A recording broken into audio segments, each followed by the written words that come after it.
Hello students, good morning. How are you? It's a nice weather, rainy weather. I'm your English English teacher from Jyoti for class 1. Now, कल हम लोगों ने story पढ़ी थी, हमने आपको बताई थी बॉबी के बारे में और उसके काइट के बारे में। बॉबी ने एक काइट बनाई थी ना, और उसने उसका नाम सुंदरी रखा था। कुछ सुंदर सी काइट बनाई थी उसने, ब्लू और रेड कलर, और उसकी लंबी लंबी सी पूँछ भी बनाई थी, धागा उसका लटक रहा था। बहुत सुंदर बनाई थी, तो उसने उसका नाम सुंदरी रखा। और वो शाम को लेके उसको घूमने गया फेयर में। FAIR फेयर मतलब मेला। और उसके बाद क्या हुआ, वहाँ फेयर में जब गया वो मेले में, तो वहाँ पर सब अच्छी अच्छी दुकानें थीं, लोग घूम रहे थे, बैंड बज रहा था, बाजे बज रहे थे, लोग गा रहे थे, डांस कर रहे थे, मेरी ग्राउंड में बच्चे खेल रहे थे, झूला झूल रहे थे। तो बॉबी ने एक खुली जगह देखी, ओपन स्पेस, और वहाँ पर वो काइट को उड़ाने लगा। तो जब वो थोड़ी सी उसने मतलब उड़ाई उसको, तो वो थोड़ी सी दूर पे गई लेकिन रुक रही थी। तो उसने देखा कि जब हवा से पतंग जो है सुंदरी उसने जो उड़ने लगी ऊपर, तो एक देखा उसने कि कुत्ते ने उसका धागा पकड़ रखा था। पतंग का एक धागा कोने का पकड़ रखा था, जिससे कि वो उसकी लॉन्ग टेल, जिससे वो उड़ नहीं पा रही थी। तो फिर बॉबी को बहुत गुस्सा आया और उसने उसको शू शू करके भगा दिया, और फिर पतंग से बोला हम पे हैं। तो फिर सुंदरी हवा में उसने खूब तेज़ी से एक बार फिर स्टार्ट किया और उसको तेज़ी से हवा में उड़ाने लगा। तो सुंदरी ने एक झटका दिया और तेज़ हवा से वो ऊपर जाने लगी। तो बॉबी के हाथ से धागा उसने ढीला ढीला छोड़ा, तो पतंग और ऊपर आसमान में हवा के सहारे उड़ने लगी। She flu up in the air.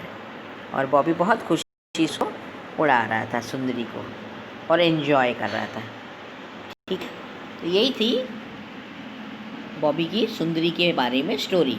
तो इसमें हम लोगों ने कल हमने नए वर्ड्स आपको बताए थे। बैंड मतलब जो बाजा और गाना बजाते हैं, वो उसको बैंड कहते हैं, ग्रुप को कहते हैं जो बाजे और गाने वाले होते हैं। डिज़ी मतलब थोड़ा सा चक्कर सा आना, जब खूब तेज़ तेज़ झूला झूलो तो थोड़ा सा हल्का सा डिज़ीनेस होती है ना, हल्का हल्का चकराने से लगता है, उसको डिज़ीनेस कहते हैं। स्माइल मतलब मैंने आपको बताया था कि मुस्कुराना, हंसना। स्ट्रिंग मतलब धागा। टग मतलब झटके से ऊपर उठना। विंड मतलब हवा। अब डिज़ी और बैंड से सेंटेंसेस बताए आपको कल। I feel digi on a merry go round, मतलब झूले में घूमते घूमते डिज़ीनेस लगती है। The band was playing a tune. तो अब आज हम लोग क्वेश्चन आंसर्स करते हैं। हु मेड सुंदरी, बताइए किसने बनाई थी सुंदरी को, काइट को? बॉबी ने बनाई थी। Bobby made Sundari. Why did Bobby call his kite Sundari? Bobby called his kite Sundari because it was very beautiful. He had made it very beautiful with red and yellow and blue color. Did Sundari fly very high at first? No.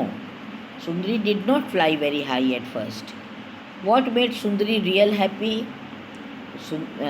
When Sundari went up in the air, it was really happy. मतलब जब बहुत ऊपर आसमान में उड़ी तब सुंदरी बहुत खुश हो गई। Do you like to fly kites? Yes, I like to fly kites. Helps you to fly kites? You can say your brother और योर सिस्टर, भाई बहन मिलकर उड़ाते हैं ना पतंग। येस।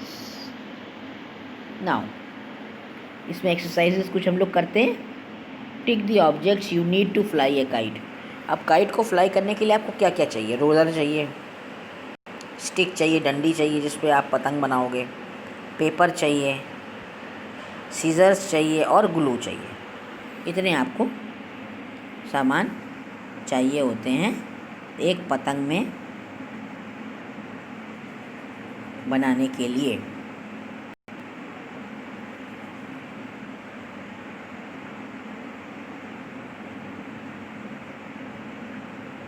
तो डंडी चाहिए, स्टिक चाहिए, रोलर चाहिए, ग्लू गोंद चाहिए, सीजर्स चाहिए और पेपर चाहिए आपको पतंग को बनाने के लिए। ठीक है, आ गया समझ में? इनको क्या क्या कहते हैं? स्टिक को पतली डंडी, रोलर मतलब चरखी, ग्लू मतलब गम, गोंद और कैंची और पेपर। ये चीज़ें आपको एक पतंग को बनाने के लिए चाहिए। ठीक है, तो this is all for today and we will do the exercise and question answers tomorrow. हम लोग कल क्वेश्चन आंसर्स वगैरह